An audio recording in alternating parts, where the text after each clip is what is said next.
జడా శ్రావణ్ కుమార్ గారికి మీరు ధమ్కి ఇచ్చిన మాట వాస్తవమా కదా? కాల్ చేసి పచ్చి బూతులు తిట్టిన నో మాట నో వాస్తవమా నో కదా? నో అబద్ధం, పచ్చి అబద్ధం, హ్మ్. పచ్చి అబద్ధం. రేపు ఎప్పుడైనా ఆయన సాక్ష్యాలతో సహా చూపిస్తే చూపించుకోమనండి, హ్మ్. చూపించుకోమనండి. ఇంకెవరిని ఏమీ అనలేదు. అసలు రిపబ్లికన్ పార్టీలో వాళ్ళని తిడతాను నేను. హ్మ్. ఎందుకు? ఏదో తాగి గందరగోళాలు చేసి మాకు ఆ ప్రోగ్రామ్ చేస్తాం ఈ ప్రోగ్రామ్ చేస్తాం ఎక్కడికైనా పోయి గలటాలు చేస్తే వాళ్ళని తిట్టిన మాట వాస్తవం. హ్మ్. నేను ఎవరిని తిట్టలేదే. అసలు జడా శ్రావణ్ కుమార్ మీరు పేరు చెప్తుంటే తెలుసు, ఆయన ఇప్పుడు మాట్లాడుతున్నాడు వైసీపీ తరఫున. ఇంతకుముందు జగన్మోహన్ రెడ్డిని పిచ్చక తిట్టినోడే కదా ఆయన కూడా. ఆయన కూటమికి ప్రోగా పనిచేసిన వ్యక్తే కదా. జగన్మోహన్ రెడ్డి వ్యతిరేకిస్తూ కూటమికి ప్రోగా పనిచేశాడు. టీడీపీలో టికెట్ ఇవ్వకపోతే, తాటికొండ టికెట్ ఇవ్వకపోతే వచ్చి ఇప్పుడు వాళ్ళని తిడుతున్నాడు ఆయన. నేనేం చెప్తున్నానంటే విలువలు ఉండాలి రాజకీయాల్లో. ఇప్పుడు ఆయన మ్యాజిస్ట్రేట్గా పనిచేశాడు. నాకు అక్కడెక్కడో చెన్నైలో కనపడ్డాడు, ఓకే, జిఆర్టీ హోటల్ రాడిసన్లో కనపడ్డాడు ఆయన.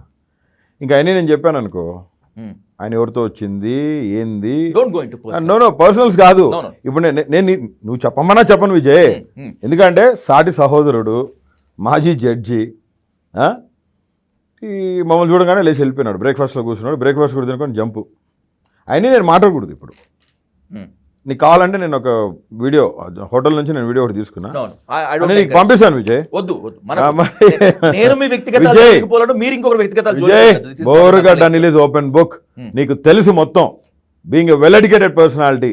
నేను నీతో ఇంటర్వ్యూ కూర్చున్నామని నీకు చెప్పిన విజయ్, నువ్వేం అడుగుతాడు నేను ఆన్సర్ చేస్తాను. Exactly, you have given that freedom to us. And నేను ఇప్పుడు కూడా చెప్తున్నాను విజయ్, నేను ఎవరి వ్యక్తిగతాల జోలికి వెళ్ళను. కానీ ఒక్కటి మాత్రం చెప్తా ఉన్నా, బయట వాళ్ళు శత్రువులాగా లేరు, ఇప్పుడు సొంత వాళ్ళే శత్రువులాగా ఉన్నారు. సొంత వాళ్ళు ఇన్ ద సెన్స్, సొంత వాళ్ళంటే నా పార్టీ వాడు, నేను అభిమానించే పార్టీలో ఒకడు. బాధేస్తుంది విజయ్. నేను మళ్ళీ ఆన్ రికార్డ్ చెప్తున్నాను, మీరు వైసీపీ అంటే నేను ఒప్పుకోను. నువ్వేంది విజయ్ ఒప్పుకునేది కదా? నేను కాదు, ఇంకెవరు ఒప్పుకోవట్లేదు. అందరూ ఒప్పుకుంటారు, ఒప్పిస్తాం. ఆ రోజు వస్తుంది, రైట్. ప్రతి ఒక్కడికి సమాధానం చెప్పే రోజు వస్తుంది.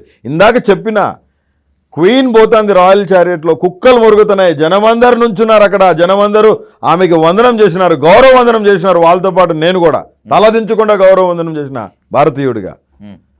కానీ కుక్కలు మురుగుతానే ఉండే. రాయల్ చారియట్లో పోతుంది క్వీన్ అని తెలీదు, అది బంగారు రాజశేఖరం అని వాళ్ళకి తెలియదు. మాకు బోరుగడ్డ అనిల్కి ఏమాత్రం సంబంధం లేదు అని చెప్పి స్టేట్మెంట్ ఇచ్చినటువంటి మరుసటి రోజు మీరు తాడేపల్లి ఆఫీస్కి వెళ్ళారు. ఏం చేద్దామని వెళ్ళారు? మరుసటి రోజు వెళ్ళలేదే. I'm asking you very straightly, చంపుదామని వెళ్ళారా, చచ్చిపోదామని వెళ్ళారా? నీకు ఆన్ రికార్డ్, నువ్వు కెమెరాస్, నీకు మంచి యాక్సెస్ ఉంది అంటున్నావు కాబట్టి అక్కడ నువ్వు వీడియోస్ తెప్పించుకో.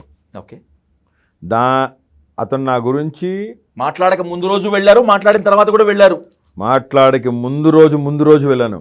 3 రోజుల నుంచి వెళ్తా ఉన్నా, ఎందుకంటే మచిలీపట్నం వాయిదా ఉంది నాకు. ఓకే, వాయిదాకి వెళ్ళి నాకే చిన్న చిన్న పనులు ఉంటే విజయవాడలో చూసుకొని, పర్చేస్ చూసుకొని, నేను ఒక్కసారి అన్న వచ్చారని తెలిసి, జగన్ అన్న వచ్చారని చెప్పి ఆయన లేరు. దాని ముందు రోజు వెళ్ళి వెంటనే మచిలీపట్నం వాయిదాకి వెళ్ళిపోయాం. ఓకే, మరుసటి రోజు అన్న వస్తారని తెలిసింది. కాన్వాయ్తో వచ్చినాం. అంటే ముందు ఆఫీస్కి వెళ్ళి వచ్చాను, అన్న ఇంకా రాలా. విజయవాడలో ఏదో ప్రోగ్రామ్కి వెళ్ళారు అన్న, ఫ్లైట్ దిగి ప్రోగ్రామ్కి వెళ్ళారు జగన్ అన్న. సరే రిటర్న్ వెళ్ళాను, కాన్వాయ్లో ఉందామని వెళ్ళిన. అసలు చూద్దాం ఎట్లా యాక్సెస్, ఎట్లా జనం ఎట్లా వచ్చినారు, నేను కూడా చూద్దాం. ఆఫీస్కి వచ్చినాం. ఆఫీస్కి వచ్చి కూర్చుంటే అంటే 2-3 తప్ప నాతో ఎవరు సఖ్యతగా మాట్లాడాల. జనమందరూ వస్తున్నారు, సెల్ఫీలు దిగుతున్నారు. అనిల్ అన్న టైగర్ ఇస్ బ్యాక్ అది ఇది మాట్లాడుతున్నారు. చాలా బాగుంది రెస్పాన్స్, చాలా బాగుంది.